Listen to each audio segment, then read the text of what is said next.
Merci de votre fidélité et confiance, mesdames, messieurs, bienvenue.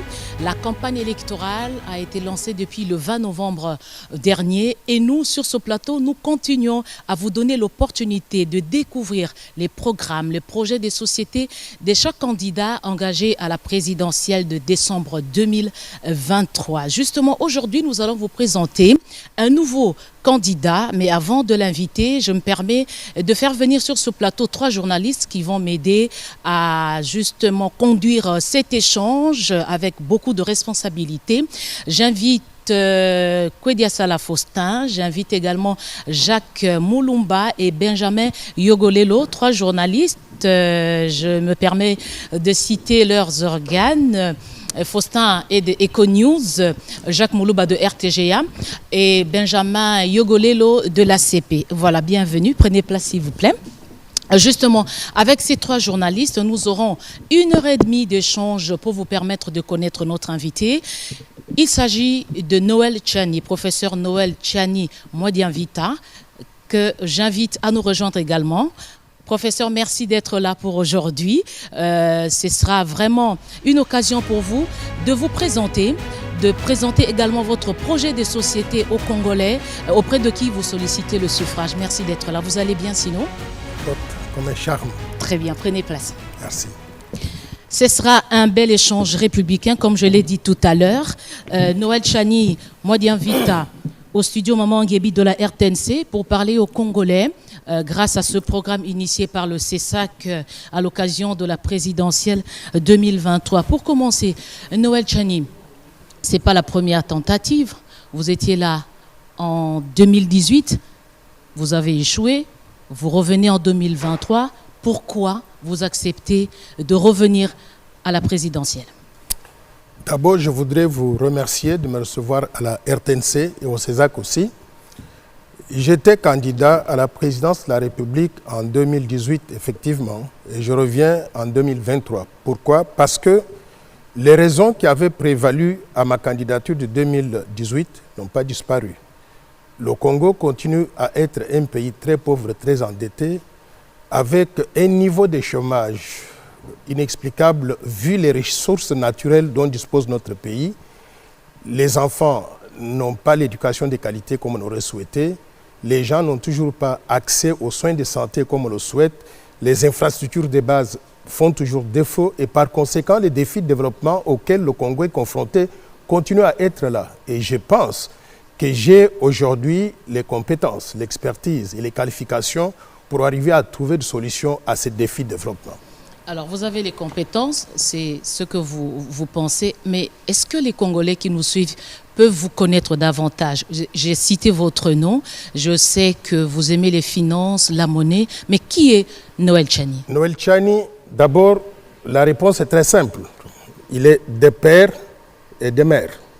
L'initiative des pères et des mères que j'avais lancée indique que Noël Tchani, c'est un patriote qui se bat pour la souveraineté nationale, l'intégrité territoriale et qui veut réaffirmer l'indépendance de la RDC. Et en plus de cela maintenant, qui veut mettre la RDC sur la voie du développement économique et social accéléré.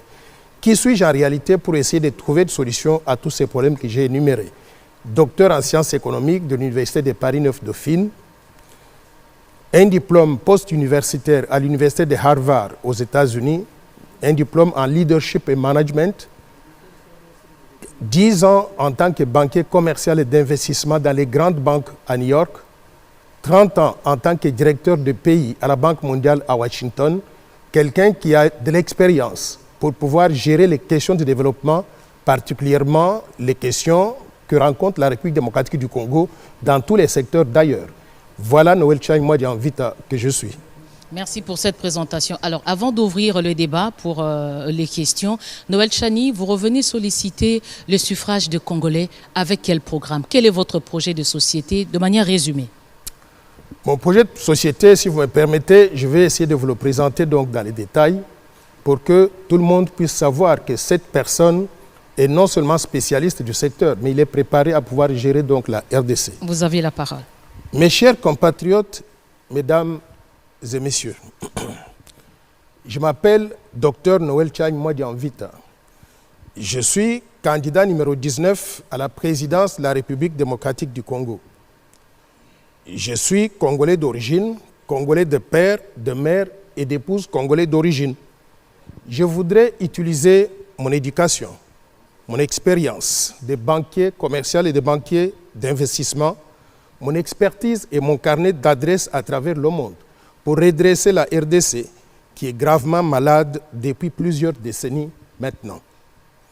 Malgré ces énormes ressources naturelles, la RDC est malade et victime depuis trop longtemps de nombreux fléaux tels que l'insécurité généralisée, les rébellions meurtrières, les guerres récurrentes, les massacres des innocents, les viols des femmes, le tribalisme, le clientélisme, les détournements massifs des fonds publics, la prédation des ressources naturelles, l'impunité, l'injustice, les violations massives des droits humains et la privatisation de l'État au profit d'une poignée d'individus et particulièrement les dirigeants.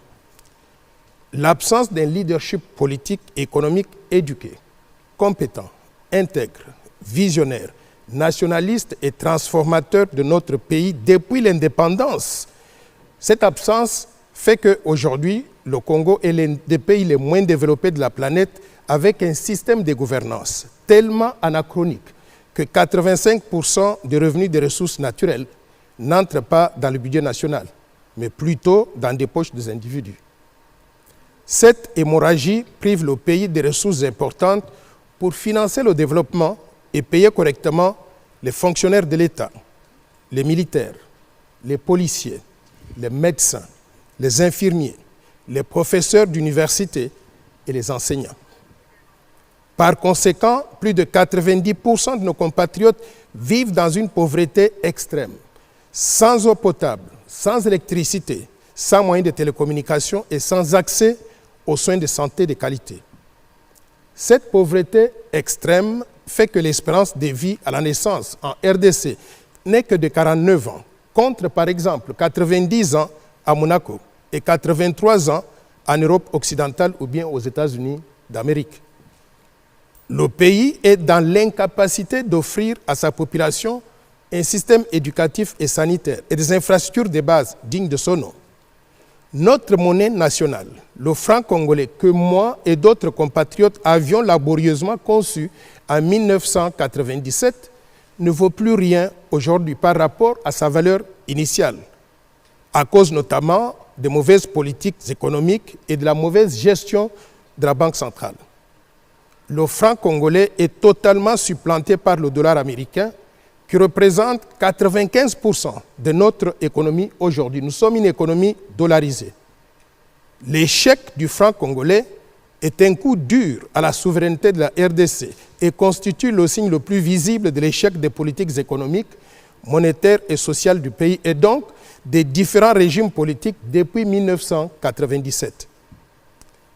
Devant la situation chaotique dans laquelle se trouve notre pays aujourd'hui depuis 1960, l'accession à l'indépendance, je sais que le peuple congolais se pose beaucoup de questions sur son avenir. Le peuple congolais vit dans l'incertitude, dans la honte et dans l'humiliation. Pourquoi? Parce que son pays est devenu la risée de tous. Le désespoir a envahi les esprits de beaucoup de nos compatriotes. À ce peuple, à la jeunesse et surtout aux femmes, je voudrais dire que nous ne devons pas céder au désespoir et au découragement. L'espoir est permis si nous travaillons ensemble pour mettre en œuvre une véritable vision de développement du pays. Les élections qui pointent à l'horizon nous donnent l'opportunité de renouveler la classe dirigeante en vue de placer à la tête de nos institutions étatiques des hommes et des femmes pétris de connaissances, d'expérience, de volonté et d'engagement d'inverser la tendance. Comme dirait le Premier ministre Patrice Emery Lumumba, qui est mon héros, nous pouvons toujours continuer à imaginer un monde meilleur, un pays plus beau qu'avant, que nous souhaitons léguer à nos enfants et à nos petits-enfants. Ainsi, la reconstruction de la RDC sera l'œuvre pas d'une poignée de personnes, mais de tous ces 122 millions d'habitants, hommes, femmes, jeunes et vieux, 107 millions de Congolais de l'intérieur et 15 millions de Congolais de la diaspora. Mes chers compatriotes, mesdames et messieurs, pour sortir notre pays de cette situation catastrophique dans laquelle les différents régimes qui se sont succédés depuis 1960 l'ont plongé, et conscient de mes responsabilités en tant que fils de ce pays, je vous fais deux offres politiques. La première offre, c'est ce qu'il convient d'appeler la proposition de loi Tchiani de père, de mère et d'épouse.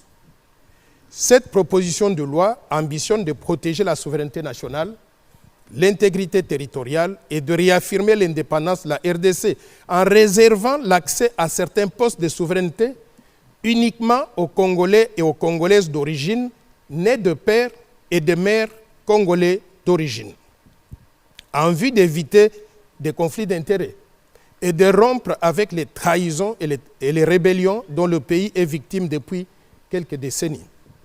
Ce changement permettrait de nous approprier la souveraineté, de nous approprier la gouvernance totale de notre pays en jouissant des privilèges de souveraineté et de notre indépendance. La proposition de loi Tchiani de père et de mère vise également à promouvoir le principe de l'irrévocabilité de la nationalité congolaise d'origine, de façon à faire participer pleinement nos compatriotes de la diaspora aux efforts du développement national. La deuxième offre politique que je propose de vous faire est contenue dans ma stratégie de développement, qui est connue comme étant le plan Marshall de Noël Tchiani pour la reconstruction et le développement de la RDC. Ce plan vise à réorganiser et à placer le pays sur la voie du développement économique et social accéléré pour sortir du sous-développement et devenir un pays émergent en l'espace de 15 ans. Mes chers compatriotes, ma vision pour la RDC, donc le plan Marshall, s'articule autour de 60 programmes complémentaires et cohérents. Mais pour des questions de temps, je vais me limiter ici à vous présenter environ 35 programmes essentiels. Ces programmes sont lesquels? 1. Promouvoir la paix, la sécurité, l'état de droit et la démocratie, notamment en réformant l'armée, la police, les services de sécurité, la justice et les institutions d'appui à la démocratie pour récupérer, par la force s'il le faut, tous les territoires actuellement occupés par le Rwanda et ses marionnettes du M23. Le processus de démocratie sera amélioré par la révision de la loi électorale, par l'introduction de l'exigence des débats contradictoires entre candidats à la présidence de la République et par aussi l'introduction du système d'élection à 2 tours pour que celui qui va sortir puisse avoir une majorité suffisante qui lui donne donc la légitimité de gouverner. Améliorer aussi les conditions carcérales. Pourquoi? Parce que les prisons ne doivent pas être un endroit où vont mourir les gens. On doit les éduquer même pendant qu'ils sont en prison. 2. Assainir la vie politique pour renforcer la démocratie, la cohésion et l'unité nationale, notamment par la réduction sensible du nombre de partis politiques de 910 partis aujourd'hui à 4 au maximum. 3. Promouvoir la bonne gouvernance, l'inclusion sociale et l'utilisation efficiente des ressources publiques. Professeur, s'il vous plaît, le programme il est tellement important. Est-ce que vous permettez que dans la suite des échanges, vous pouvez évoquer les autres aspects? Vous avez dit, vous résumez en 35, vous êtes au troisième point, mais ça nous prend déjà à peu près 10 minutes. Sentez-vous à l'aise, on a 1h30 pour échanger, mais pour qu'il y ait interactivité, souffrez que nous lançons les débats et vous allez vous retrouver dans votre structuration pour répondre, pour permettre aux Congolais justement d'avoir un fil conducteur. Je vais préciser. Dit que j'avais environ 30 à 40 minutes de présentation. Non. En fait, l'émission, c'est 1h30, mais vous avez une synthèse de votre programme et ensuite, c'est dans les échanges parce qu'il y a 7 thématiques qui vont certainement vous permettre de mieux expliquer ce que vous avez résumé. Si vous permettez, je vais ici énumérer. Nous avons 7 thématiques. Donc, il y a la politique nationale, administration territoriale et réforme institutionnelle. Nous avons aussi la justice, les droits humains. Nous aurons la sécurité nationale, cohabitation intercommunautaire et stabilité sociale. Il y a un point sur la stratégie économique, développement industriel, scientifique et culturel. Le 5e point, ce sont les défis environnementaux et le développement durable.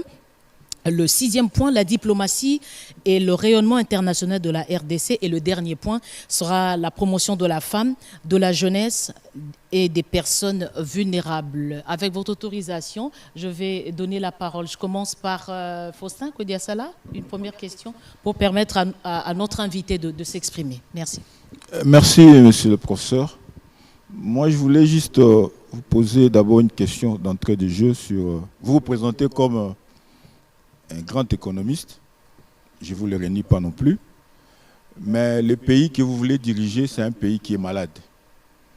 Malade, c'est un pays qui se trouve depuis un temps en soins intensifs au niveau du Fonds monétaire international, comme vous le savez, avec une inflation qui est tout le temps galopante, avec une croissance qu'on nous présente comme positive, mais qui n'est jamais inclusive. Par rapport à votre expertise et par rapport à l'offre que vous présentez aux Congolais, est-ce que vous êtes prêt à faire sortir ces malades, qui est la RDC, des soins intensifs de ces institutions financières internationales? Quelle sera votre thérapie? C'est une très bonne question et je voudrais vous remercier pour cela. Effectivement, la RDC est malade. Malade depuis très longtemps, que la maladie s'est propagée pratiquement à travers tout le corps.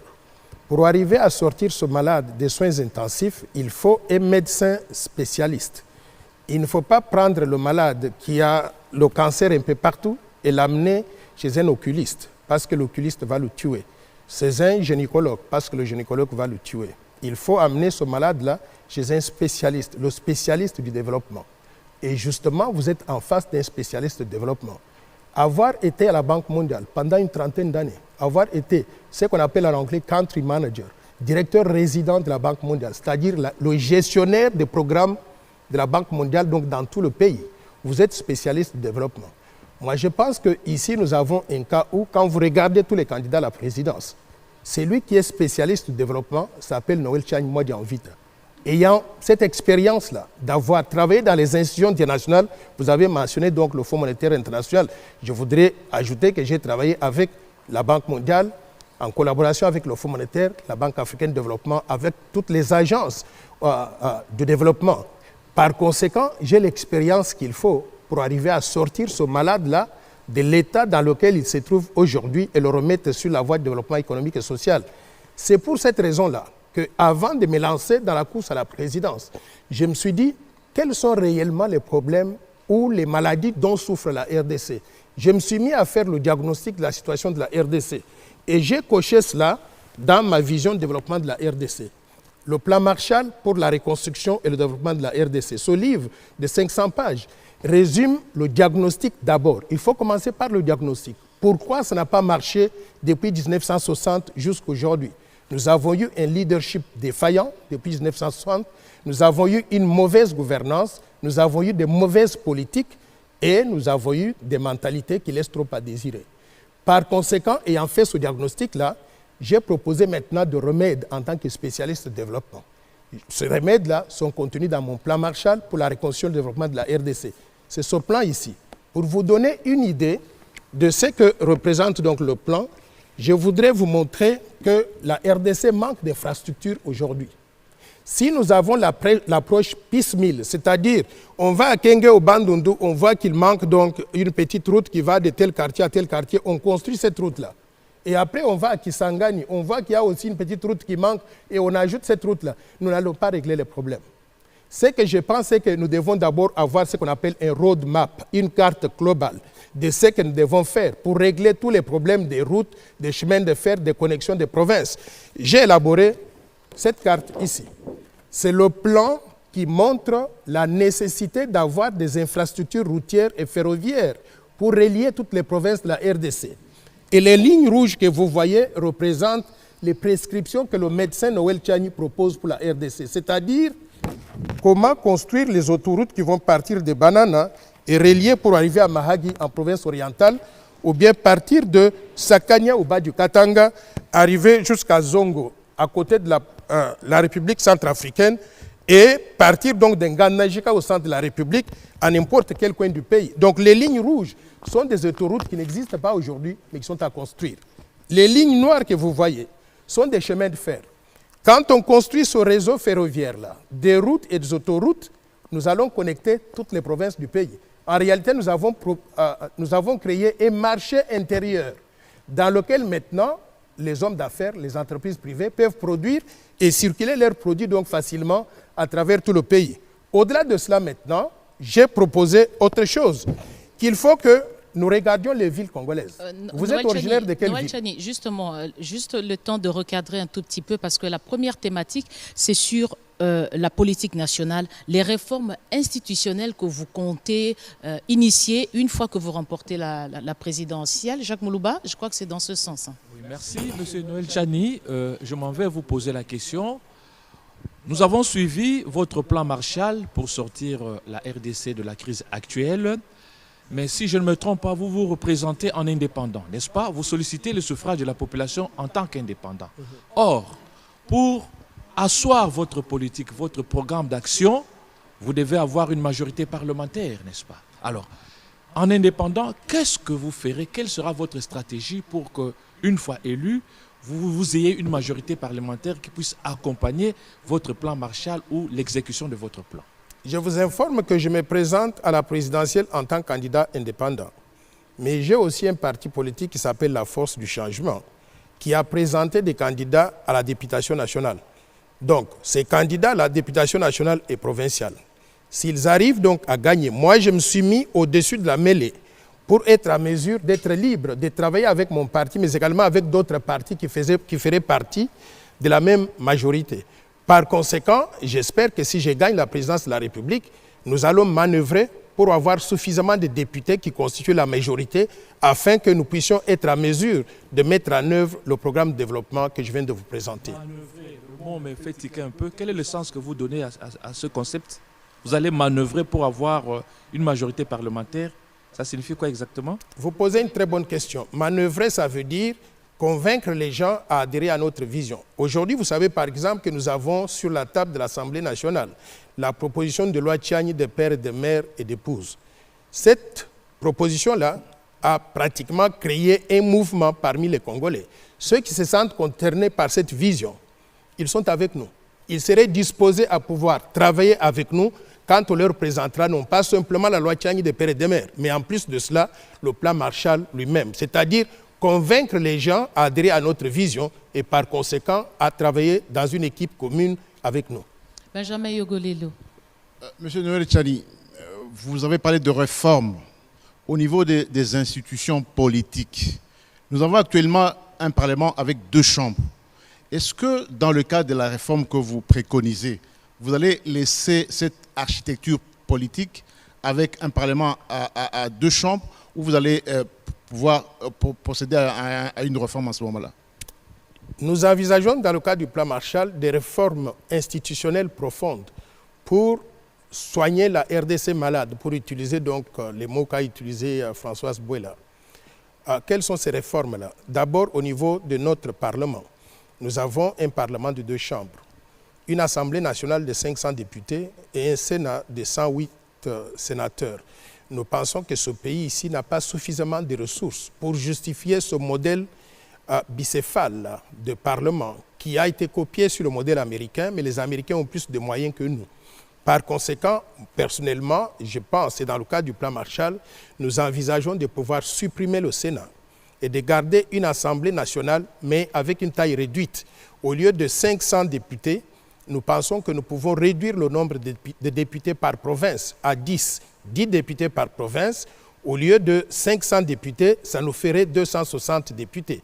C'est une réduction énorme. Supprimer le Sénat, réduire la taille de l'Assemblée nationale, ça c'est la première étape. Mais la deuxième étape, ce serait de regarder les provinces. Les provinces contiennent ce qu'on appelle les assemblées provinciales. Honnêtement, je ne connais pas une seule loi en RDC qui a été adoptée par une assemblée provinciale et qui fasse du sens, dont tout le monde a parlé. Par conséquent, ce sont des institutions qui sont budgétivores, mais en réalité, si je peux leur donner donc une justification, leur justification a été de destituer les gouverneurs, de créer l'instabilité étatique en quelque sorte. Personnellement, je pense que nous pouvons supprimer les assemblées provinciales, mais le rôle que ces assemblées provinciales sont supposées jouer, ce rôle-là de contrôler l'exécutif provincial, nous pouvons le confier à un organe de contrôle. Nous avons aujourd'hui l'inspection générale des finances qui peut regarder les affaires financières, l'inspection générale de la territoriale au sein du ministère de l'Intérieur qui peut voir comment chaque exécutif provincial fonctionne, s'il il respecte les lois ou pas. Donc, avec ce mécanisme-là, nous pouvons supprimer les assemblées provinciales, les remplacer par les organes de contrôle que nous avons et continuer à avoir donc un fonctionnement normal donc, des provinces. Au-delà de ces réformes institutionnelles, je voudrais aussi regarder la taille du gouvernement. Honnêtement, je suis sidéré de voir que chaque fois que nous avons un remaniement ministériel, nous avons tantôt 60 ministres, tantôt 50 ministres, ça change chaque fois. Vous proposez combien? Vous proposez quelle taille? Je souhaiterais que nous puissions avoir un gouvernement de 20 à 25 ministres au maximum. Et que cette taille-là et la structure du gouvernement, il faut qu'elle soit adoptée par l'Assemblée nationale, promulguée dans une loi, pour que les gens n'aient pas la latitude de changer tout le temps la structure du gouvernement. Donc on puisse garder un gouvernement de taille donc réduite. Ça, c'est une réforme institutionnelle donc importante. Au-delà de cela, je voudrais regarder les autres, les ministères par exemple. Je suis sidéré de voir qu'un ministre est libre de pouvoir recruter sa femme, sa cousine, ses belles-sœurs, ceci, cela. Il faut qu'il y ait une loi qui interdit ce recours à des pratiques qui ne sont pas très congolaises. Qu'on donne l'opportunité donc à tout le monde, qu'on limite le nombre de conseillers du ministre et que ces ministres-là, qu'on lui dise par exemple qu'on ne peut pas avoir dans un ministère, dans le cabinet du ministre, s'il y avait par exemple 10 conseillers, qu'on ait un seul conseiller, peut-être au maximum, qui soit originaire donc de son coin. Les autres doivent être originaires aussi donc d'autres coins de la République. Je voudrais finalement chuter en disant qu'il y a une autre réforme institutionnelle. Qu'on regarde donc la taille de la présidence de la République. Je suis sidéré d'entendre qu'il y a peut-être 1000, 1500 conseillers à la présidence de la République. Non, le président de la République devrait avoir un nombre réduit de conseillers qui correspondent d'ailleurs au nombre des ministères, pour qu'au niveau de la présidence, qu'il y ait quelqu'un qui suit les dossiers du ministre pour donner des conseils au ministère. Donc si on a 25 ministères, que le président de la République ait aussi 25 conseillers au maximum. Je pense que ces réformes institutionnelles sont importantes pour réduire le caractère budgétivore de notre gouvernement, avoir un gouvernement réduit, mais avec des institutions fonctionnelles. Noël Tchani, vous avez reconnu que vous n'avez pas gagné les élections en 2018. Vous revenez en 2023 quand on sait que vous avez soutenu l'actuel président de la République. Pourquoi vous ne le soutenez pas? Pourquoi vous revenez encore? Vous posez une question intéressante. D'abord, est-ce que je vous avais dit que j'ai soutenu l'actuel président de la République? Quand est-ce que je vous ai dit ça? Mais quand vous avez échoué en 2018, vous l'avez soutenu, vous avez soutenu son programme, vous avez fait plusieurs déclarations tendant à le soutenir. Vous n'allez pas vous dédire aujourd'hui. Voilà. En 2018, quand je n'ai pas gagné la présidence de la République, j'ai fait comme ça se passe dans toutes les démocraties du monde. J'ai fait un discours public pour concéder la défaite, accepter que j'ai perdu. Féliciter le gagnant, quel que soit le gagnant, féliciter le gagnant. Et j'avais félicité Félix-Antoine Tshisekedi à l'époque. Mais j'avais demandé qu'on puisse lui donner tout le soutien nécessaire. Mais justement, c'est de cela que je parle. Pour lui permettre de réussir sa tâche de transformation de la société congolaise. Et vous lui retirez ce soutien? Et j'avais donné, je n'ai pas encore dit ça, et j'avais donné donc ce soutien-là sous condition, en condition qu'il fasse un certain nombre de choses. Certaines des choses qu'il a faites étaient conformes à ce que j'avais demandé. Mais il y a aussi des choses qu'il a faites qui ne sont pas celles que j'avais demandées. Je vais dire par exemple, dans le domaine de la lutte contre la corruption, ou bien la lutte contre les antivaleurs. Moi, j'étais déçu de voir que le chef de l'État n'a pas réussi à mettre son tampon sur le Congo en luttant efficacement contre la corruption. Pourquoi? Parce que, est-ce que vous connaissez quelqu'un qui a été arrêté pour la corruption depuis 2018, qui a été condamné, on a vendu ses biens, on a récupéré l'argent, on a mis dans le trésor public et il se trouve en prison? Je ne connais pas quelqu'un comme ça. Par conséquent, ce sont des domaines de déception. Mais j'estime que ce sont des domaines où on peut encore s'améliorer. S'il se réveille aujourd'hui et qu'il fait des promesses qu'il pourra faire des choses différemment par rapport à ce que nous avons connu de 2018 jusqu'à aujourd'hui, je pourrais considérer éventuellement la possibilité de parler avec lui. Pourquoi? Parce que je vois aujourd'hui qu'il y a deux camps qui se dégagent. Il y a un camp des étrangers, soutenu par l'étranger. Et il y a un camp Qui sont ces étrangers? J'arrive. Il y a un camp des étrangers soutenu par les étrangers. Et il y a un camp des nationalistes. Moi, je suis dans le camp des nationalistes. Et je devine que le président de la République se trouve dans le camp des nationalistes aussi. Donc, tous ceux qui sont dans le camp des nationalistes, il n'y a pas que moi et lui, il y a d'autres candidats à la présidence qui sont des nationalistes parce que j'ai parlé avec certains d'entre eux avant de venir ici. Je pourrais faire un appel, mettons-nous ensemble pour qu'on ait un seul camp très fort et qu'on puisse confronter le camp des étrangers soutenu par les étrangers. Quel est le camp des étrangers? C'est le camp qui va sortir de la RDC pour aller se réunir à l'étranger, invités par des ONG étrangères, nourris, blanchis, véhiculés, et on leur donne même des per diem, de l'argent, et on leur dit, on vous donne donc un candidat, choisissez ce candidat-là, et nous allons pouvoir vous donner tous les moyens pour que vous preniez la présidence de la RDC.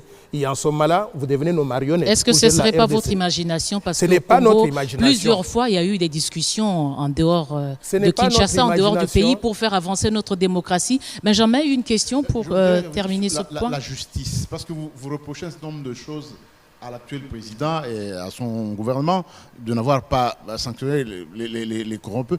Est-ce que vous allez changer notre système judiciaire? Les institutions judiciaires qui existent actuellement, la Cour suprême de justice qui existe actuellement sous forme de 3 institutions, la Cour de cassation, le Conseil d'État et la Cour constitutionnelle. Vous maintenez ces institutions-là, ces juridictions-là, ou vous les supprimez, ou vous rentrez à l'ancienne formule de la Cour suprême de justice? Moi, je considère que la justice congolaise est très décevante. Et vous savez qu'elle m'a même déçu tout récemment. Nous sommes allés à la Cour constitutionnelle en disant que cet individu-là n'est pas congolais d'origine. Il ne faut pas qu'il soit autorisé à être candidat à la présidence de la RDC. J'étais choqué de voir que la Cour constitutionnelle a pris une décision contre nature qui a déçu tous les Congolais. Alors que cet individu-là, on sait que son père n'est pas congolais, sa mère n'est pas congolaise, sa femme n'est pas congolaise. Vous voulez diriger des Congolais, mais vous vous attaquez aux décisions de la Cour constitutionnelle. C'est quand même pas trop élégant. Non, ce n'est pas élégant, mais lorsque la Cour constitutionnelle donc prend une décision qui est contre nature, il faut la dénoncer. Je ne dis pas que je refuse la décision. Si j'avais refusé la décision, vous savez quoi? Je ne me serais pas présenté dans cette élection présidentielle dans laquelle se trouve ce candidat-là qui est un candidat de l'étranger. Mais j'ai respecté la décision de la Cour. Mais cela ne veut pas dire que je dois accepter du n'importe quoi. Je dois donner mon avis, et cet avis-là est que la Cour constitutionnelle a trahi la RDC en prenant une décision contre nature de cette façon-là. Par conséquent, je considère que notre justice a beaucoup de choses à faire pour être améliorée. Une des choses qu'on doit faire, c'est par exemple adopter le principe d'après lequel, lorsque les juges sont pris à partie par d'autres personnes, des parties plaignantes, que ces juges-là, après investigation, qu'ils soient purement et simplement révoqués de la magistrature. Pourquoi? Parce que si on ne le fait pas, on a les mêmes tares qui continuent à être dans notre système de justice. Au-delà de cela, personnellement, je pense que le système que nous avons donc des 3 juridictions, Cour constitutionnelle, Cour de cassation et puis l'autre juridiction, c'est trop complexe. Pourquoi ne pas simplifier les choses? Moi, je viens des États-Unis d'Amérique. La Cour suprême là-bas, c'est une institution seule. Quand elle prend une décision, tout le monde s'incline. Et moi, je souhaiterais que nous puissions revenir à un système comme ça. Pourquoi? Parce que ici, ce que nous avons là, vous trouvez que les dossiers de justice n'en finissent pas. Vous allez dans une juridiction, quand c'est tranché, vous allez donc faire recours à une autre juridiction et vous n'en finissez jamais. Par conséquent, c'est un système trop complexe, trop coûteux et trop bureaucratique et je voudrais qu'il soit plus simplifié en ayant simplement une seule juridiction, la Cour suprême, comme celle qu'on avait avant, qui est similaire à la Cour suprême des États-Unis d'Amérique. Jacques Moulouba, nous avons justice et droits humains, donc on évoque les questions des réformes autour de la justice, mais aussi la promotion et la protection des libertés fondamentales, Jacques. Merci beaucoup. Parlant de la justice, M. Noël Tchani, vous allez reconnaître avec moi qu'il y a certains magistrats chez nous au Congo qui préfèrent aller travailler dans des grands centres, dans des villes, et ne veulent pas aller, par exemple, dans l'arrière-pays. C'est une réalité aujourd'hui. Alors, une fois élus, qu'est-ce que vous ferez pour que nous ayons justement des magistrats qui acceptent d'aller partout et de vivre décemment? Vous avez une bonne question, mais qui sort du cadre simplement de la justice, du domaine de la justice. Et c'est ça le sens du plan Marshall. Quand je vous ai dit que je voulais qu'on puisse créer, partout où il y a des points jaunes, des villes modernes, 244 villes et villages modernes répartis à travers tout le pays pour créer les mêmes conditions de vie partout. Et ces villages-là, les quartiers, présidentielle se présenterait comme ça. Imaginez si Kenge ou Bandundu est comme ça, Ngandanjika dans la Lomami est comme ça, Bunia, Butembo, ils sont comme ça aussi. En ce moment-là, si vous voulez affecter donc un juge à Bunia, à Butembo, il trouvera les mêmes conditions de vie. Il ne va pas refuser donc d'y aller.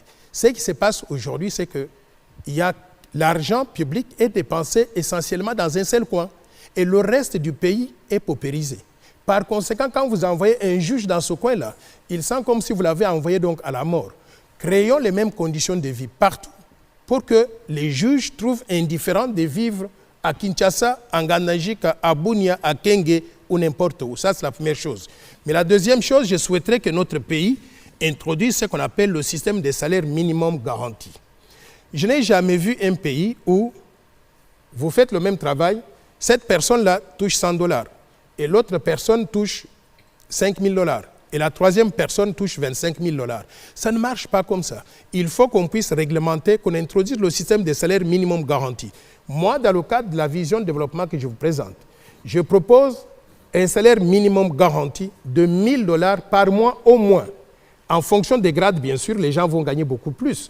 Comme ça, toute personne, quelle que soit où elle se trouve, là où elle travaille, sait qu'elle va gagner le minimum vital qui lui permettra donc de vivre. Dans ces conditions-là, les juges ne vont pas refuser d'aller faire un travail quelque part s'ils estiment que leur salaire est garanti à un certain niveau et que là où ils vont aller, ils vont trouver le minimum nécessaire pour vivre correctement. Donc voilà la réponse que je peux vous donner. Une fois, puisque je vous posais la question par rapport à la construction des villes, selon votre plan que vous avez présenté sous forme de photo, c'est un papier, je ne peux pas le minimiser, mais je me dis, vous allez le faire en combien de temps vous allez construire de villes pour que les magistrats y aillent sans atermoiement? Donc, vous avez un mandat de 5 ans, vous projetez construire de villes, mettre des gens dans de très bonnes conditions. C'est pendant combien de temps que cela peut se faire? Nous avons un pays qui est en retard de développement. Si nous voulons faire des choses correctement, on doit avoir des actions à court terme, à moyen terme et à long terme. Le plan que je vous présente, c'est une vision qui combine le tout, le court, le moyen et le long terme. Et le plan doit être mis en œuvre sur une période totale de 15 ans. Et ce ne sera pas simplement Noël Tchani, président de la République, pendant 15 ans, parce que nous avons la limitation constitutionnelle de 5 ans renouvelables une fois. Si j'arrive à la fin donc de 10 ans, il y a des gens de mon équipe qui ont travaillé avec moi, qui peuvent porter la vision et qui peuvent se présenter aux élections, gagner et continuer à mettre en œuvre cette vision-là. Je voudrais que les Congolais sachent qu'on ne développe pas un pays avec des actions à court terme. Les États-Unis d'Amérique, par exemple, qui me servent de modèle parce que j'ai vécu là-bas pendant très longtemps. Vous trouvez les États-Unis d'Amérique, ils avaient conçu un plan pour construire les autoroutes. Ce plan a été conçu il y a pratiquement 60 ans. On continue à construire les autoroutes jusqu'à aujourd'hui. Nous ne pouvons pas tout faire en une année. Par conséquent, nous devons parer au plus vite en ce qui concerne donc la vie des magistrats en leur donnant un salaire acceptable dans des conditions que nous avons aujourd'hui, pendant que nous sommes en train de construire les villes pour que le meilleur puisse venir. Peut-être à partir de la 3e année, 4e année, 5e année, on aura déjà donc des villes modernes qui se mettent en place. Mais c'est un processus donc à long terme qui va combiner des actions à court terme, notamment le salaire minimum garanti, et aussi des actions donc à moyen et à long terme. Faustin, que dire ça? Noël Tchani, moi je voudrais prendre les deux thèmes évidemment, réforme institutionnelle et la justice. En vous suivant, et je vous ai suivi soigneusement évidemment, vous avez dit à Jacques que vous êtes prêt à manœuvrer dès qu'il est président de la République pour trouver une majorité parlementaire, mais en même temps vous promettez dans votre programme qu'avec plus de 900 partis politiques, on ne peut pas aller de l'avant, votre projet est de les ramener à 4. Alors je voudrais vous poser une question tout à fait simple. Noël Tchani, président de la République, votre premier chantier sera certainement d'appeler le peuple au référendum pour modifier la Constitution. La modification de la Constitution, c'est une des choses que nous devons envisager. Est-ce que ça sera votre priorité? Non. Je peux dire que c'est l'une des choses que nous devons envisager. C'est une des priorités que nous devons mettre sur la table. Et je vais vous dire pourquoi c'est une priorité. Je considère qu'un pays qui n'est pas assis sur une constitution crédible, dans laquelle tout le monde se retrouve, tôt ou tard va avoir des problèmes. Aujourd'hui, quels sont les problèmes que nous avons dans notre constitution? Pour mentionner simplement quelques-uns. Je dis déjà cette question de père et de mère. On doit pouvoir relire la Constitution, modifier l'article 10 et l'article 72. L'article 72 qui dit que pour être candidat à la présidence, il faut être congolais d'origine. Mais quand on essaie d'examiner congolais d'origine, ça veut dire quoi? On dit qu'il faut avoir simplement un seul Congolais, un seul parent congolais, et vous êtes congolais d'origine. Mais nous avons oublié que ce pays a été envahi par des pays étrangers. Les Rwandais, les Ougandais.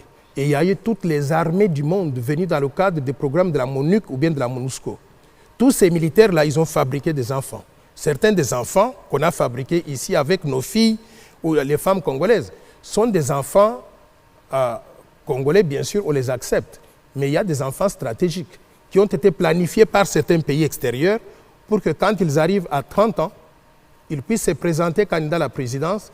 Les pays de l'un de leurs pays va leur donner donc les moyens qu'il faut pour mener campagne, ils gagnent. Et en ce moment-là, ils peuvent mettre la souveraineté nationale en péril. Par conséquent, nous devons purifier la Constitution en changeant cette disposition-là pour dire ne peut accéder aux fonctions de souveraineté qu'un Congolais né de père et de mère congolais. Pas que les autres ne sont pas Congolais. Ils sont Congolais, ils peuvent tout faire dans notre pays, ils sont égaux à nous tous. Sauf que les fonctions de souveraineté doivent être verrouillées. Ceci n'est pas une particularité de Noël Tchani qu'il propose pour la RDC. J'ai fait une étude comparative de tous les pays du monde. Dans ce livre ici que je vous invite tous à lire, vous pouvez le trouver à la librairie des Grands Lacs sur le boulevard du 30 juin.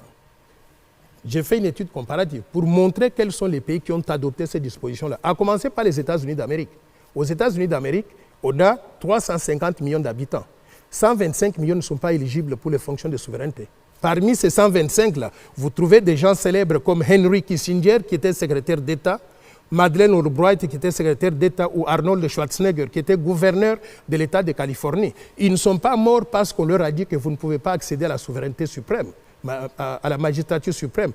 Par conséquent, je considère qu'il y a des priorités qui peuvent nous amener à modifier la Constitution. La deuxième modification à faire, c'est l'article 10 de la Constitution. Cet article-là, qu'est-ce qu'il dit? Il dit que la nationalité congolaise est une et exclusive.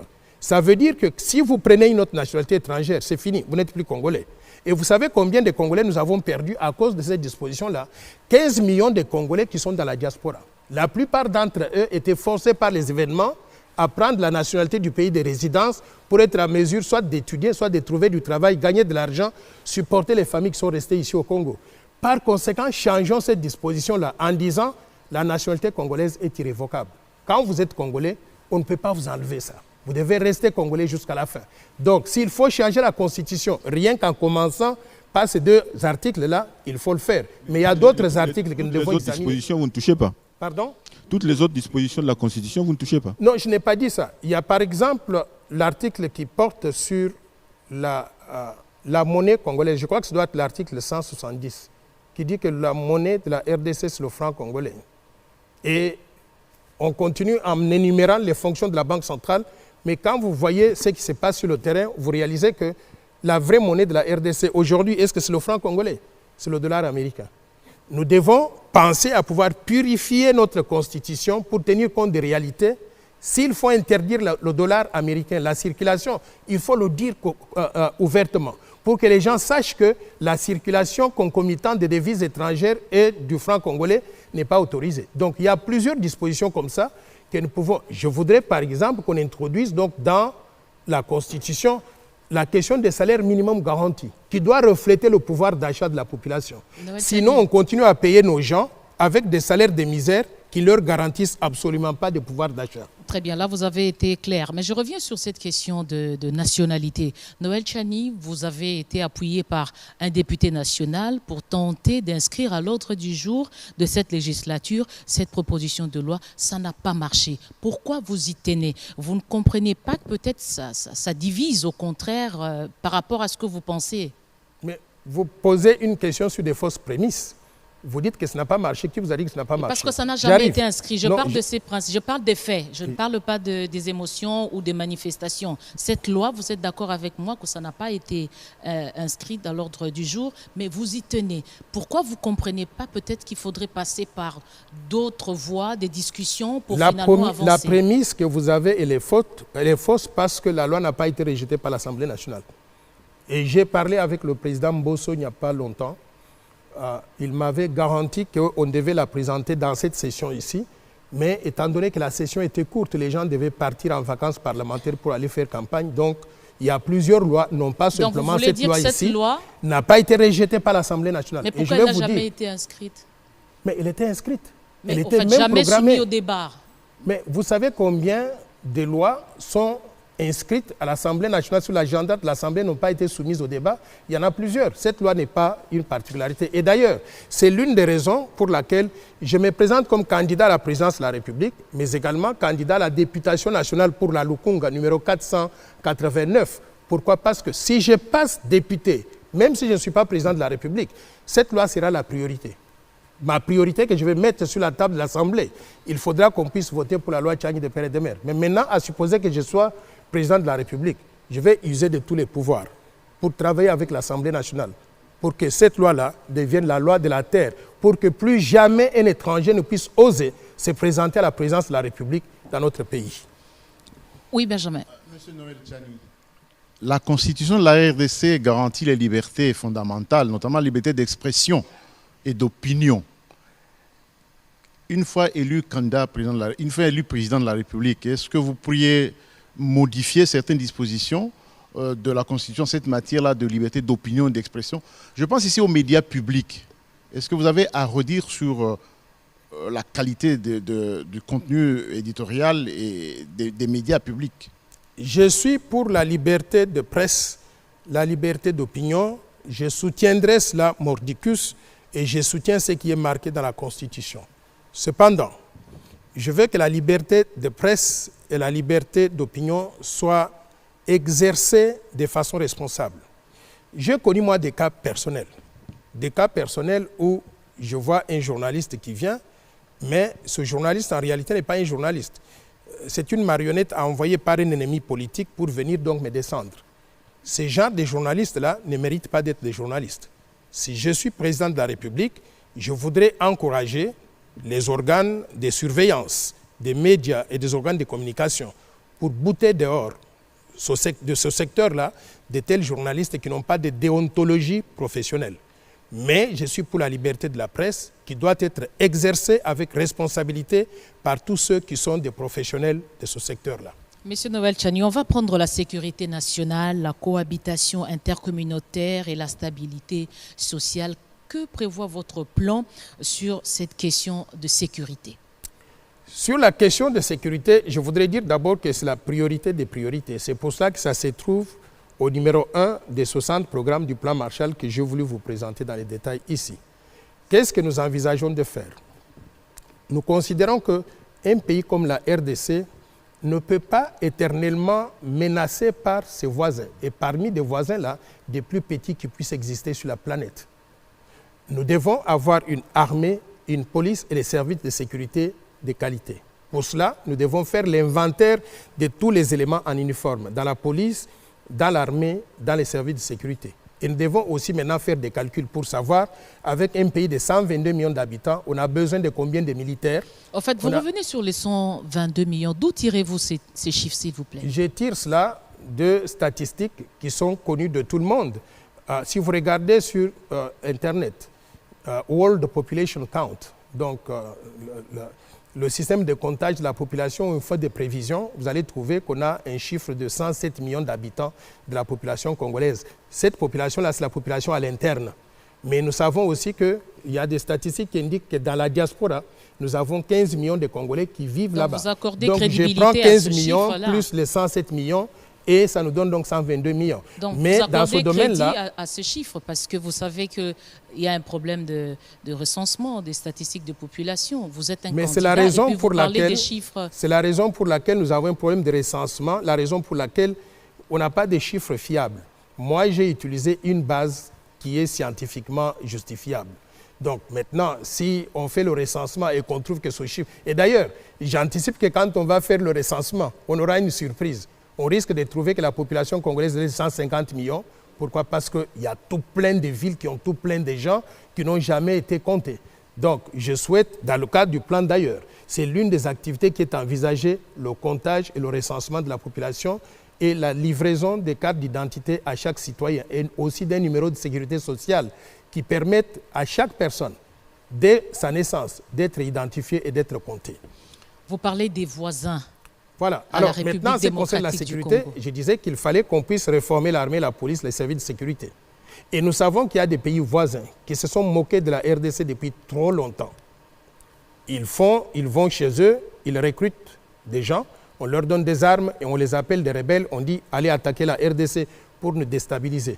Et nous avons eu comme politique quoi? Dès que ces rebelles-là viennent nous attaquer, on nous dit ah non, il faut négocier avec eux, il faut dialoguer avec eux. Nous allons nous réunir dans des dialogues et on dit maintenant comme conclusion, il faut les brasser, il faut les insérer dans les institutions. C'était un mécanisme idéal d'infiltration des institutions de la République. Personnellement, je suis contre ces dialogues-là. J'estime qu'à ce stade ici, nous devons, ayant utilisé toutes les voies diplomatiques, toutes les voies de dialogue, et que ça n'a pas marché, nous devons maintenant regarder à l'armée, à la police, aux services de sécurité pour qu'ils fassent leur travail. J'ai vu tout récemment un défilé militaire ici à Kinshasa, où on a eu beaucoup de militaires bien armés qui marchaient comme de véritables militaires, qui portaient des uniformes de qualité, qui portaient des armes sophistiquées. Il y avait des chars de combat, des avions, hélicoptères et consorts.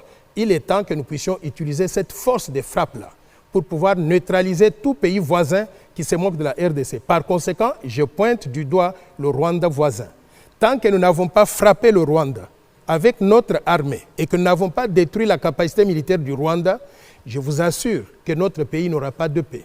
Si je suis président de la République, attendez-vous à cela. Un jour, nous allons nous réveiller un matin, les FRDC se trouvent à Kigali. Oui, Jacques. Je suis resté un peu sur ma soif. Je voudrais de manière concrète que vous puissiez nous dire sur ce plateau, une fois élu président de la République, puisque nous avons suivi beaucoup de candidats présenter leurs recettes, une fois élu président de la République, quelle est votre recette, votre plan pour mettre fin de manière un peu express à cette guerre? Vous avez parlé du Rwanda qui attaque la RDC. Quel est le plan Marshall et Noël Tchani pour mettre fin de manière courte ou à court terme à la guerre qui sévit dans la partie Est? Je me répète, je dis que mon plan consiste à d'abord m'assurer que nous avons l'armée, la police, les services de sécurité avec tous les moyens qu'il faut, toute la formation et tous les équipements et qu'ils sont capables de défendre l'intégrité territoriale et de défendre les frontières nationales. C'est pas à court terme, M. Noël Tchani. Oui, mais on ne peut pas aller dans l'aventure sans avoir fait donc le travail préalable. Donc, j'estime qu'il y a des secrets militaires auxquels je n'ai pas accès aujourd'hui. Je voudrais connaître ces secrets militaires-là. Une fois que nous connaissons ça et que j'estime que nous avons suffisamment donc de capacités, l'alternative qui restera sera d'attaquer le Rwanda, de pouvoir en finir avec eux et non pas simplement attaquer pour faire la guerre et puis revenir ici, mais d'aller au Rwanda pour détruire la capacité militaire, la capacité de nuisance, éventuellement aboutir au changement de régime politique au Rwanda, qui nous cause donc tous ces problèmes-là depuis très longtemps. Voici. Ça peut prendre combien d'années pour justement former cette armée dissuasive qui puisse aller faire trembler le Rwanda, par exemple? Je pense que vous n'avez pas suivi ma réponse. Je vous ai dit, je n'ai pas suivi. accès aux secrets militaires aujourd'hui de ce que nous avons comme armée. Qu'est-ce que nous avons dans la marmite? J'ai vu le défilé qui montre que nous avons suffisamment d'éléments formés. Mais est-ce qu'ils sont en mesure de faire la guerre ou ne pas faire la guerre? En tant que chef d'État, j'aurai d'abord accès au briefing des militaires pour connaître effectivement que nous avons telle capacité. Si nous sommes à 70% de ce que nous devrions avoir, combien de temps ça prendrait pour arriver à avoir les 30% donc qui restent? Une fois que je m'assure de cela, rassurez-vous, nous allons passer à l'étape pour nous faire respecter en utilisant la force, en libérant Bunagana et les autres provinces qui sont aujourd'hui, les autres territoires qui sont aujourd'hui sous occupation, parce que ces compatriotes-là ne méritent pas d'être humiliés à ce point-là. Vous avez fait allusion au mixage et au brassage qui ont échoué, je peux peut-être vous le concéder, mais aujourd'hui, il y a une loi de programmation militaire qui a été votée. Est-ce que ça peut vous servir dans votre stratégie d'écorcer une armée dissuasive? Effectivement, il est connu, je suppose, non? Effectivement, vous savez, l'État, c'est une affaire de continuité. Je ne peux pas dire que je vais venir et je vais faire table rase sur ce qui existe. Il y a une loi de programmation militaire, il faut respecter cette loi-là. Et s'il faut la corriger, on verra en fonction donc des réalités du moment. Mais pour l'instant, ça fait partie donc de ce que nous allons hériter comme étant institution que nous avons trouvée. Et à partir de là, on va voir s'il faut donc améliorer ou s'il faudrait donc diminuer donc la dose. Une question supplémentaire. Vous avez une idée sur le budget que vous voulez affecter à la défense? j'ai une idée sur le budget global dans le cadre du plan Marshall. Maintenant, la répartition de ce budget-là, secteur par secteur, j'estime que c'est irréaliste de vous dire je vais allouer autant. Ça se fera en fonction de... Mais le budget global est de combien? Le plan Marshall, il est évalué à 1000 milliards de dollars sur 15 ans. 1000 milliards de dollars, ça reviendrait à peu près dans les 5 premières années à un budget de 25 milliards de dollars par an pendant les 5 premières années. Multiplié par 5, on a un budget de 125 milliards de dollars pour 5 ans. Maintenant, vous allez me demander comment est-ce que je vais financer ce budget-là. Tout à fait. La réponse est celle-ci. Sur les 1000 milliards de dollars, nous savons que le Congo, c'est un pays très riche. Mais les ressources naturelles ont été détournées, volées par plusieurs mécanismes. Il y a des statistiques qui indiquent que 85% des revenus des ressources naturelles n'entrent pas dans le budget national. 85%. Ce qui veut dire quoi? Ce qui veut dire que le budget que nous avons de 16 milliards de dollars, en réalité, le représente 15%. Si le budget de 16 milliards représente 15%, faisons les maths. Le budget total, s'il n'y avait pas de détournement de fonds publics, serait de combien? 75 milliards de dollars par an. Par conséquent, je suis prêt à mener la bataille contre la corruption, le détournement des fonds publics, la prédation des ressources naturelles. Pour faire entrer tout l'argent dans les caisses de l'État, nous allons arriver au budget de 25 milliards de dollars par an pendant les 5 premières années. Et au-delà donc de la 6e année jusqu'à 10 ans, nous pouvons tabler sur près de 60 milliards de dollars par an. On va parler des moyens financiers, c'est le point suivant. Mais j'aimerais insister sur ces faits. On aimerait bien vous écouter sur cette question de lutte contre le tribalisme, le régionalisme. Vous faites des fixettes sur la question de la nationalité, mais il y a des guerres internes, il y a des communautés qui ne s'entendent pas. Quelle est votre offre politique? Je voudrais dire déjà que quand nous parlons de la loi Tchani des pères et des mères, il ne faut pas que les gens puissent confondre cela avec le tribalisme. Parce que quand on dit qu'il faut réserver les fonctions à certaines personnes, aux Congolais des pères et des mères, on n'a pas dit que ces Congolais des pères et des mères doivent être du Bas-Congo, ils doivent être des Kassaïens, ils doivent être des Swahiliphones. Ça concerne tous les Congolais. Donc la question du tribalisme n'est pas concernée par cette loi des pères et des mères. La xénophobie ne fait pas partie de cette loi des pères et des mères. Pourquoi? Parce qu'on n'a pas dit qu'on n'accepte pas les étrangers. Les étrangers sont acceptés, mais ils doivent rester au Congo, faire les travaux qui sont les leurs, qui leur sont reconnus, mais ils ne doivent pas toucher aux fonctions de magistrature suprême et d'autres fonctions de souveraineté. Maintenant, qu'est-ce qu'on ferait pour lutter contre le tribalisme? Moi, je crois que le tribalisme, le favoritisme et consorts, ce sont les conséquences de l'état de pauvreté dans lequel la population congolaise se trouve aujourd'hui. J'ai vécu aux États-Unis d'Amérique, dans un quartier où mon voisin de gauche était irlandais, de droite était grec, et l'autre était allemand, l'autre chinois, ainsi de suite là-bas. Et on n'avait pas de guerre entre nous. Chacun allait au travail, il revient, il nourrit sa famille, on se voit, on se dit oh, bonjour, on se console quand c'est nécessaire. Ici, pourquoi est-ce que nous avons tous ces problèmes-là? Nous avons ces problèmes parce que le gâteau est trop petit et les gens n'ont pas d'opportunité. Tout le monde veut gratter une portion du gâteau. Et quand le gâteau n'est pas petit, on commence à se dire, autant prendre un peu, mais donner à qui? À mon frère. C'est quoi le gâteau? C'est quoi le gâteau? Les ressources naturelles, comment est-ce qu'on dit? Le budget national, les ressources naturelles du pays, les opportunités. Donc, tout cela, c'est petit. Si nous arrivons à créer suffisamment d'emplois, comme dans le cas du plan Marshall, on envisage de créer pratiquement 122 millions d'emplois sur 15 ans. Si vous créez autant d'emplois qu'il y a des chômeurs et que chacun a son travail chez lui, il n'y a plus de raison que cette personne-là puisse aller faire la guerre à quelqu'un d'une autre tribu parce qu'il a suffisamment à manger chez lui. Par conséquent, créons des emplois, des opportunités pour tout le monde, mais ayons aussi des programmes d'éducation civique pour que les gens comprennent qu'ils appartiennent tous à une même nation qui est la République démocratique du Congo. Nous avons le même idéal.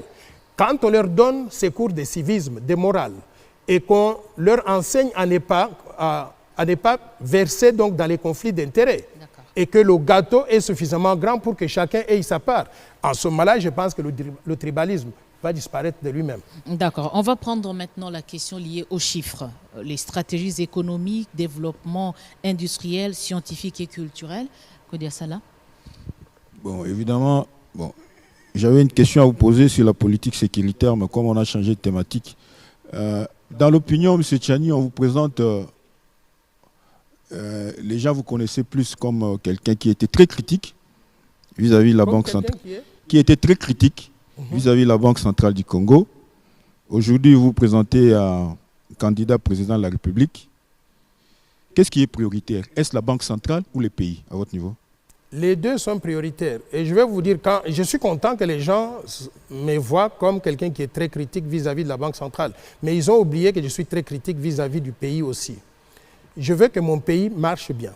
Et je veux que la Banque centrale, comme une des institutions du pays, marche bien. Vous le savez très bien parce que vous connaissez l'histoire de la Banque centrale et des questions économiques. J'étais l'une des personnes qui avait conçu le franc congolais. Quand on a conçu le franc congolais, $1 était égal à 1,3 francs congolais. En d'autres termes, $1 était égal à 1 franc congolais. Aujourd'hui, nous avons $1 égal à 2650 francs congolais. C'est un taux de dépréciation monétaire de combien? D'environ 260 000%. En d'autres termes, la monnaie que nous avons, c'est une monnaie de singe. C'est une monnaie de singe qui ne conserve pas le pouvoir d'achat. Et vous savez combien de victimes nous avons fait dehors là à cause de la mauvaise gestion de la monnaie de la Banque centrale. Il y a des milliers de familles qui meurent de faim à cause des mauvaises politiques de la Banque centrale. Et vous voulez que Noël Tchani soit content de ça? Je suis content que vous ayez relevé que je suis critique de ça. Bien sûr que je suis critique. La Banque centrale ne fait pas son travail. Et le pays n'a pas fait le travail qu'il faut. Maintenant, qu'est-ce qu'il faut faire pour que le pays puisse corriger ce qui se passe à la Banque centrale?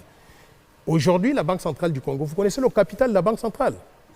60 francs congolais. Mesdames et messieurs, ouvrez les oreilles. Quand on dit le capital de la Banque centrale est de 60 francs congolais, et la même Banque centrale vient nous chanter en nous disant nous avons des réserves d'échange de 4,5 milliards de dollars. Vous savez ce que ça veut dire? Une banque sous-capitalisée qui n'a pas de capital, n'a pas de réserves. Toutes ces réserves-là qu'on dit, on devait les utiliser pour capitaliser la banque. Parce que si nous avons un PIB de 70 milliards de dollars, le ratio qu'on utilise pour déterminer le niveau de capital de la banque, c'est de 10 à 12% du PIB. C'est-à-dire que cette banque centrale a besoin d'un capital de 7 milliards de dollars. Mais n'a que 60 francs congolais. Et elle nous dit qu'elle a 4,5 milliards de dollars. Et vous voulez que je sois content? Vous proposez quoi? Je propose carrément ceci. Qu'on adopte mon plan Marshall d'abord, comme étant la vision de développement du pays. Qu'on puisse donner à la Banque centrale un leadership compétent, capable de pouvoir faire ce qu'il faut pour que la monnaie soit bien gérée. La Banque centrale fait ses affaires par crédibilité. Notre banque n'a pas de crédibilité. Par conséquent, mettons l'homme qu'il faut à la Banque centrale ou la femme qu'il faut à la Banque centrale, qu'on lui laisse maintenant l'indépendance certaine, que l'État, parce que la capitalisation doit venir de l'État, récapitalise la banque et donne maintenant la liberté à la banque de mener les politiques et les actions qu'il faut pour donner au peuple congolais la monnaie qu'il faut. Qu'on mette fin à la dollarisation, qu'on refasse une réforme monétaire pour remettre les compteurs à zéro. Donc tout un plan de réforme dans ce secteur-là. Noël Tchani, vous permettez que je parle à l'économiste que vous êtes.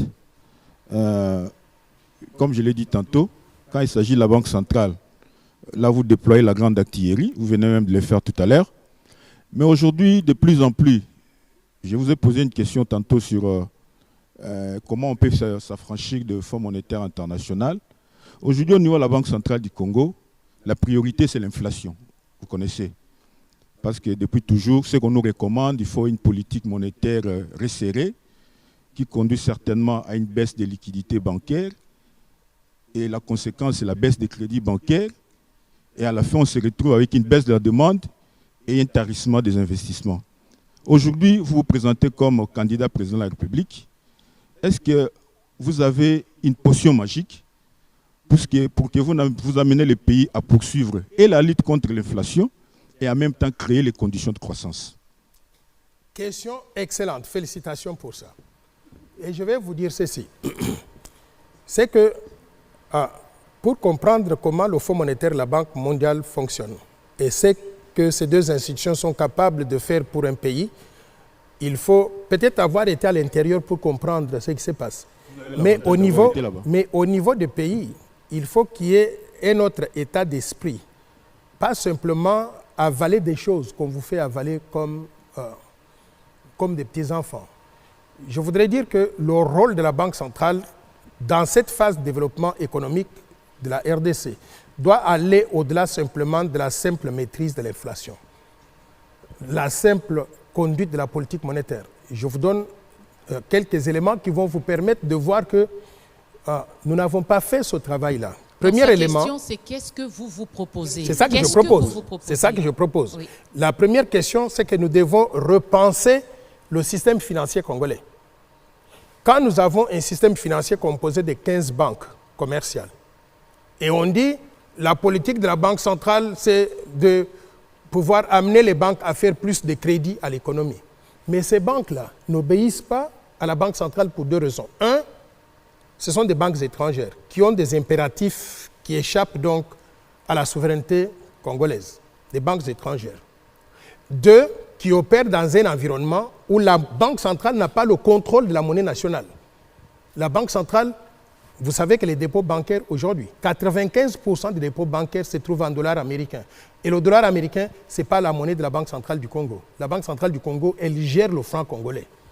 Par conséquent, c'est qu'on devrait faire en tant que pays. Et quand je parle de la banque ici, je combine la Banque centrale et le ministère des Finances. C'est repenser déjà le système financier congolais. Est-ce que nous avons des banques qui peuvent accompagner, des banques commerciales, d'investissement, qui peuvent accompagner la Banque centrale dans la conduite de la politique monétaire? Mais ma réponse est non. Que faire maintenant? Je propose que le pays puisse penser à créer ce que j'appelle des banques mixtes. C'est-à-dire des banques où il y aurait l'État, les individus, le secteur privé, des institutions congolaises. La combinaison de tout ça, on peut avoir des banques mixtes qui sont... Et je ne refuse pas que dans ces banques mixtes, qu'on ait même quelques actions des étrangers, des banques étrangères, pour participer en quelque sorte à l'amélioration de la gouvernance. Ça, c'est le premier élément. Et ce pays a besoin de 4 à 5 banques commerciales de qualité, qui sont des banques nationales, au-delà de ces 5 des banques étrangères-là. Deux, maintenant, nous devons penser à la structure organisationnelle de la Banque centrale. Vous savez, la structure que nous avons aujourd'hui, cette banque centrale-là, elle était créée par Albert Ndele depuis 1961. Depuis 1961. La structure organisationnelle du pays en ce moment-là, on avait combien de provinces? 6 provinces. On a mis une structure centralisée au niveau de Kinshasa, mais qui faisait tout à travers les 6 provinces. Aujourd'hui, le pays a connu 26 provinces. Et nous avons remarqué que le modèle centralisé ne marche plus. On a essayé de décentraliser au niveau national en envoyant les pouvoirs donc aux provinces.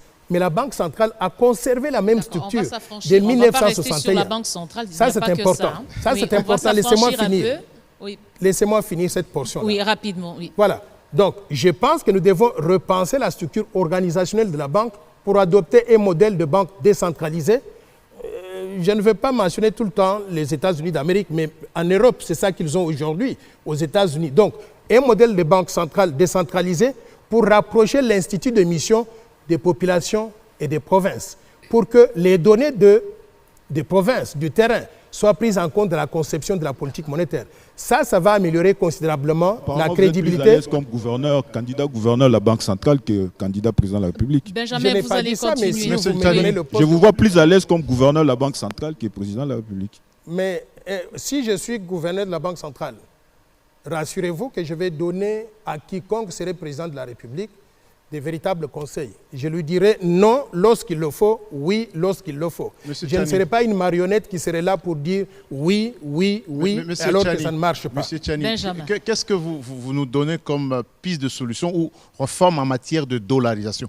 Parce que vous avez fait allusion à la dollarisation tout à l'heure, mais vous ne dites pas comment est-ce qu'elle va se faire cette dollarisation-là. Nous n'avons plus beaucoup de temps, mais la matière devient importante. Vous me posez une très belle question. J'ai écrit tout un livre sur la dollarisation et comment lutter contre la dollarisation.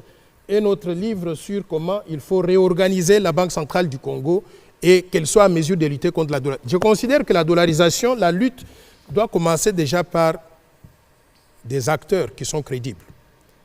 Lorsque vous entendez le ministre des Finances ou le gouverneur de la Banque centrale parler, vous devez sentir que la lutte contre la dollarisation, c'est la priorité des priorités qu'ils ont. Je ne le sens pas aujourd'hui. Alors, maintenant, comment lutter contre la dollarisation? Il faut faire exactement le contraire de ce qu'on a fait pour arriver à la dollarisation. Qu'est-ce que nous avons fait pour arriver à la dollarisation? nous avons procédé à des politiques de déficit budgétaire excessif. Et ces déficits budgétaires excessifs ont été financés comment? Ils ont été financés par le recours à la planche à billets. On a créé trop d'argent qui était soutenu par un tout petit matelas de devises étrangères. Par conséquent, excès de devises étrangères, ça a entraîné la dépréciation du taux d'échange, ça a entraîné donc l'inflation. Et le public, n'étant pas bête, a réalisé qu'on lui donnait une monnaie qui ne conservait pas de valeur, avec des taux d'inflation très élevés.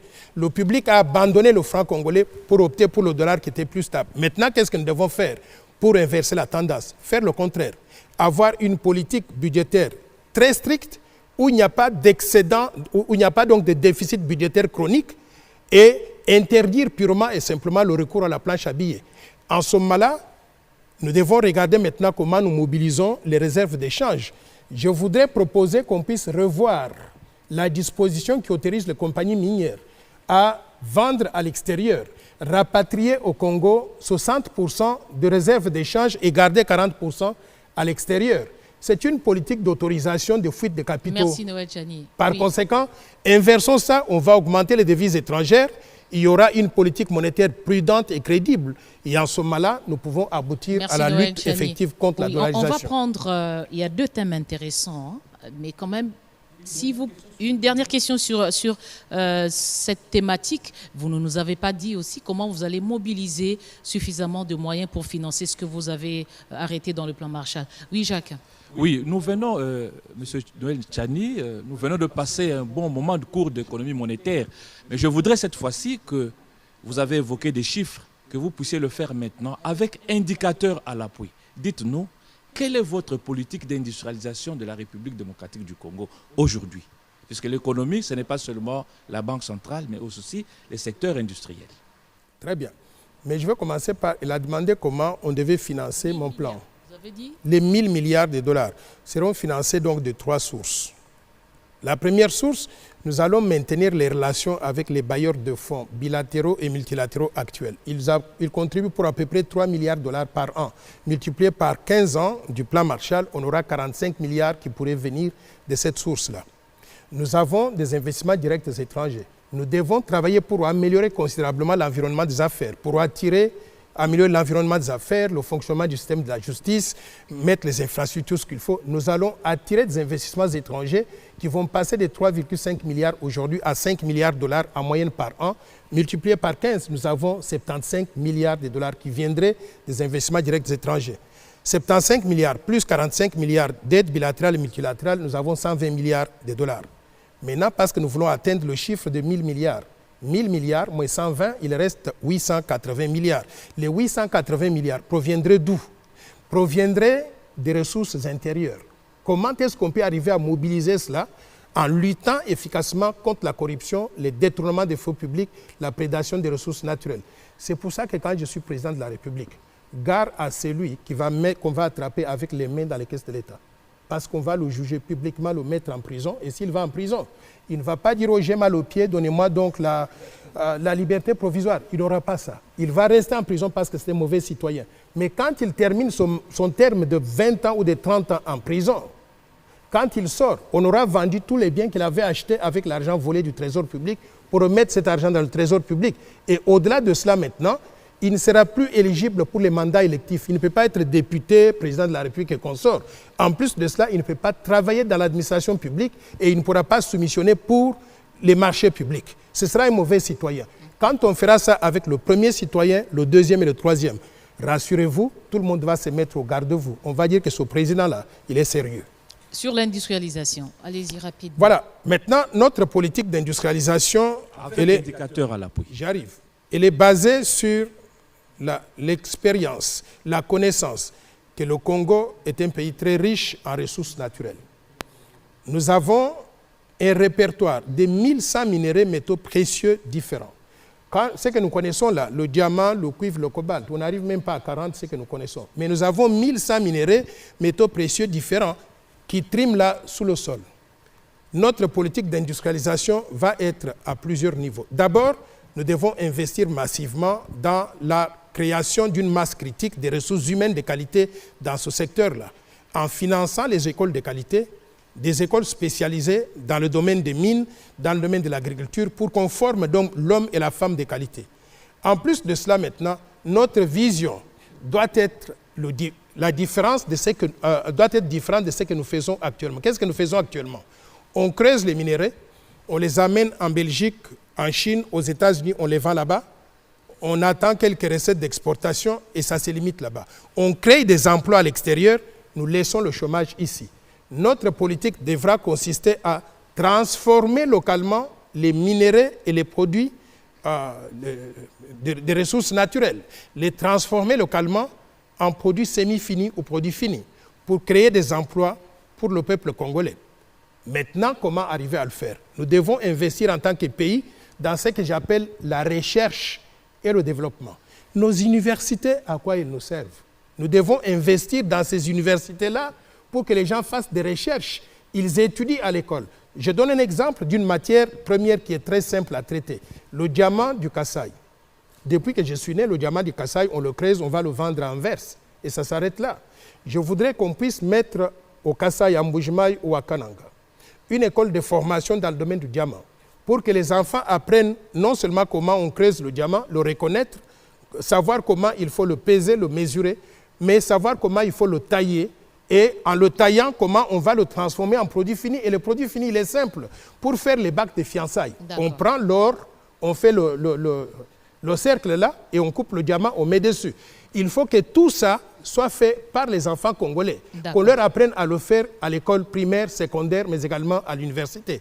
En faisant cette politique-là, en l'étendant à tous les secteurs, à toutes les matières premières congolaises, nous allons créer considérablement donc, des emplois pour les enfants congolais. Mais je voudrais que l'industrialisation ne se limite pas simplement aux minéraux, aux matières premières. Les produits de l'agroalimentaire, l'agriculture, l'élevage et la pêche. Donc, en fait, on comprend que vous y réfléchissez, mais il n'y a pas encore d'indicateur. Monsieur Noël Chani, il nous reste 10 minutes pour terminer. On aimerait bien vous écouter sur votre offre en matière de politique sur le développement durable, mais aussi sur la diplomatie de ce pays que vous comptez diriger. Bon, commençons par la diplomatie et je reviens sur l'offre. La diplomatie, j'ai eu le plaisir non seulement de vivre à l'étranger, mais de voyager dans plusieurs pays. Et chaque fois que j'allais dans un pays, je cherchais à voir l'ambassadeur de la RDC dans ce pays-là. Et j'ai visité toujours l'ambassade de la RDC dans tous les pays, en Afrique, en Europe, en Asie, et ainsi de suite. Mais j'ai découvert une chose, c'est que nos diplomates sont abandonnés à l'extérieur. Et le pays ne les utilise même pas. On les nomme là-bas, une fois qu'ils arrivent, ils sont comme des oiseaux libres, quoi. Ils peuvent faire ce qu'ils veulent et il n'y a pas donc de répondants. Et les ambassades ne sont même pas étoffées avec les staffs pour faire le travail qui soit utile au pays. Par exemple, les sections économiques ne sont pas étouffées donc des économistes. Et puis, ne renvoient pas l'information à la base donc à Kinshasa comme il se doit. Par conséquent, je voudrais que nous puissions repenser la cartographie diplomatique de la RDC. On a besoin de combien d'ambassades en réalité? On n'a pas besoin d'une ambassade dans chacun des pays à l'étranger. On a besoin de combien d'ambassades? Nous pouvons avoir une ambassade dans un pays stratégique, mais qui couvre d'autres pays autour de ça. Donc, réduction sensible du nombre d'ambassades, mais le peu d'ambassades que nous allons avoir, les équiper comme il faut, avec du personnel de qualité, pour qu'ils puissent faire le travail dont le pays a besoin. Et en plus de cela maintenant, nous devons penser à la rémunération de nos diplomates. C'est tout à fait inadmissible que dans les pays étrangers, qu'on ait des diplomates qui ne sont pas payés pendant 5-6 mois. Ils vivent comment? Ils payent leur loyer comment? Et parfois, on met leurs affaires donc dans la rue. Je voudrais que nous puissions restructurer, repenser cette politique-là. Donc, revoir la cartographie diplomatique, réduire le nombre d'ambassades, avoir le nombre d'ambassades suffisant pour faire le travail de représentation, mais que nous sommes en mesure de supporter financièrement pour qu'ils ne soient pas donc abandonnés à leur triste sort. Jacques Moulouba, le développement durable, pour terminer. Oui, une question en rapport avec l'environnement. Le pays que vous allez diriger bientôt, M. Noël Chani, constitue une puissance forestière, deuxième bassin mondial en ce qui concerne la forêt après l'Amazonie, première puissance mondiale en ce qui concerne le captage en CO2, mais qui malheureusement n'est pas subventionné conformément à ses potentialités.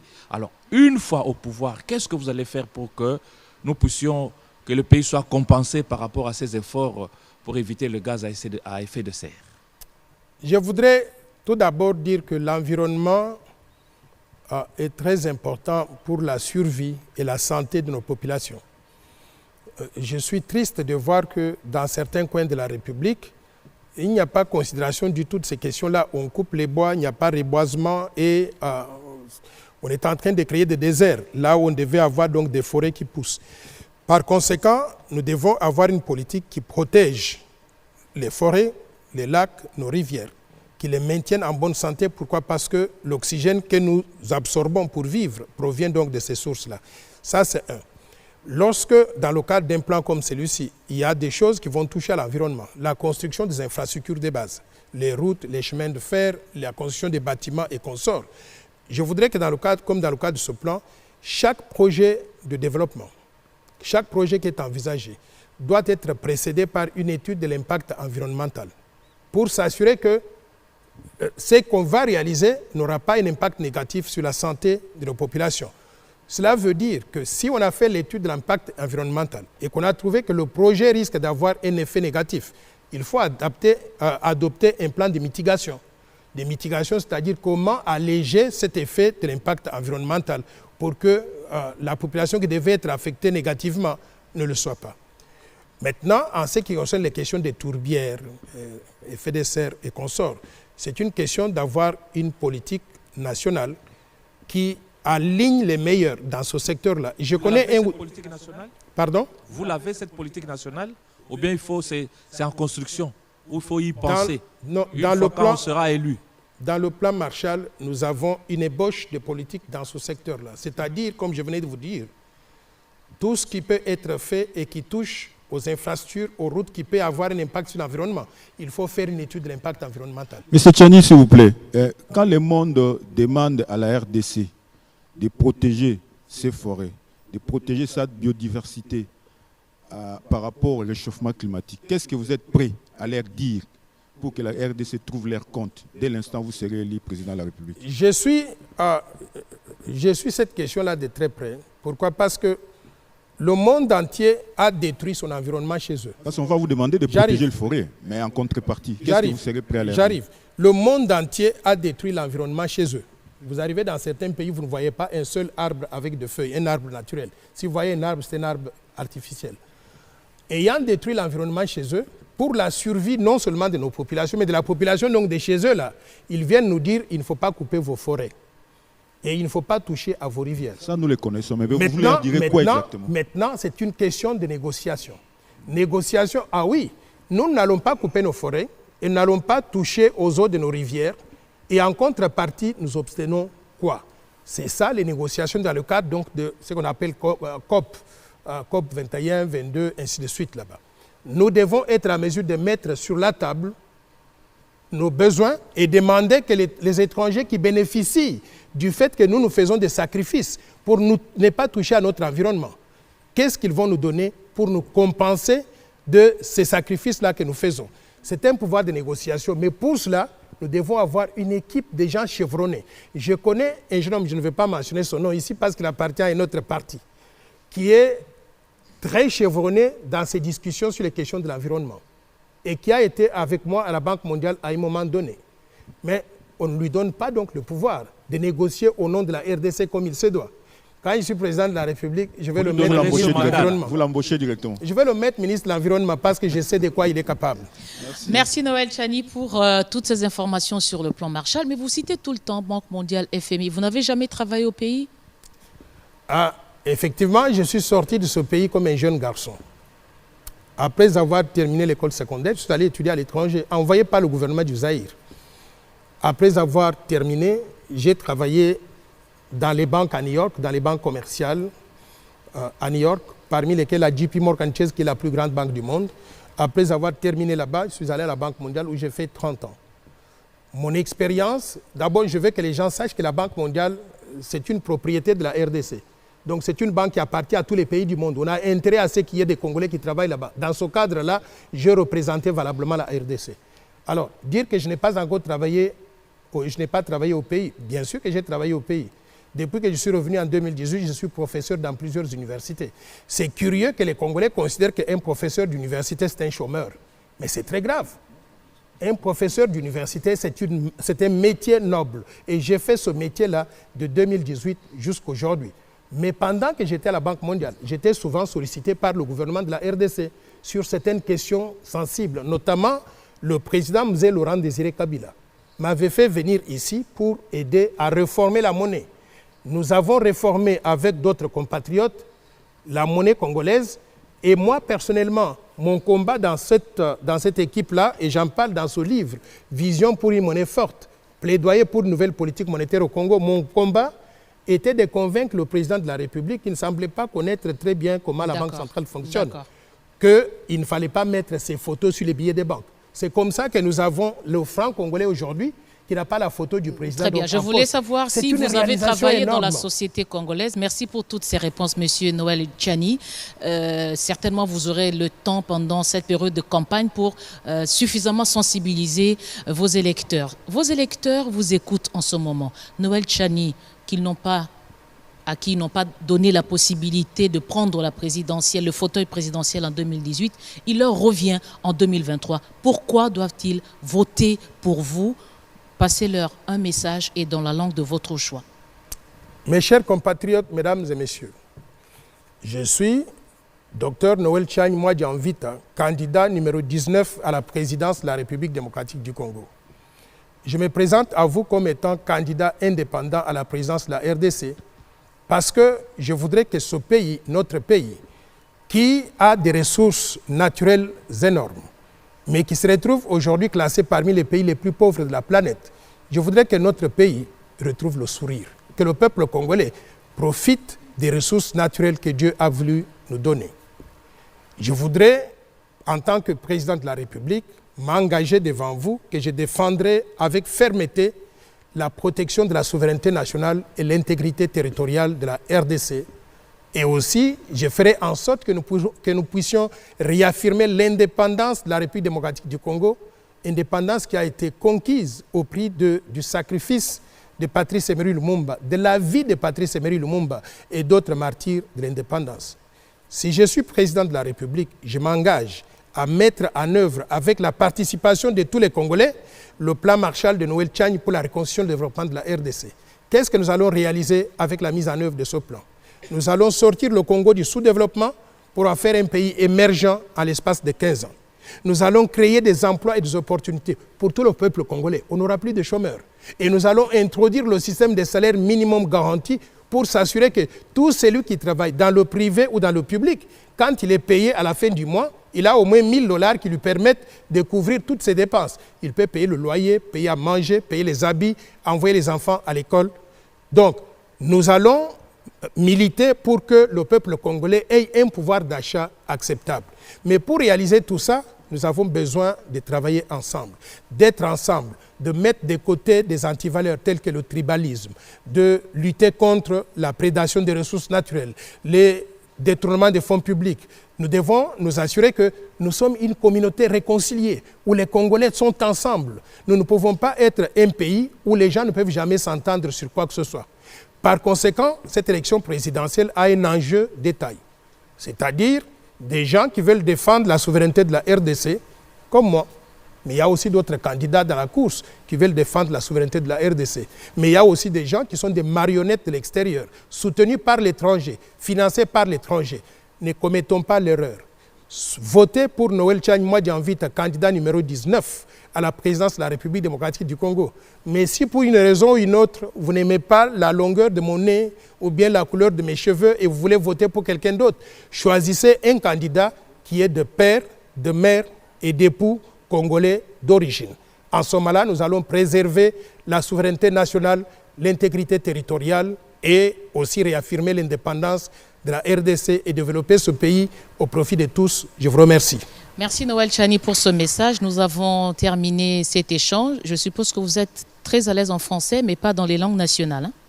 parce qu'il y a des Congolais qui nous suivent aussi au Congo ou à l'étranger. On va continuer l'interview en langue nationale. L'émission est terminée. Ah, C'était ok. votre choix. C'est tout simplement un commentaire. Non, mais si vous voulez, je peux dire un mot dans une ou deux langues.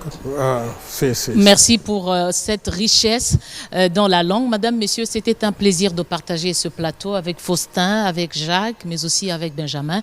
Noël Tchani Modianvita, merci d'avoir honoré ce plateau qui vous a permis de vous adresser directement à des milliers de Congolais qui doivent se prononcer sur pour qui doivent-ils voter, pour quel projet, et la décision sera prise le 20 décembre devant les urnes. Merci de rester avec nous. À très vite avec le même plaisir.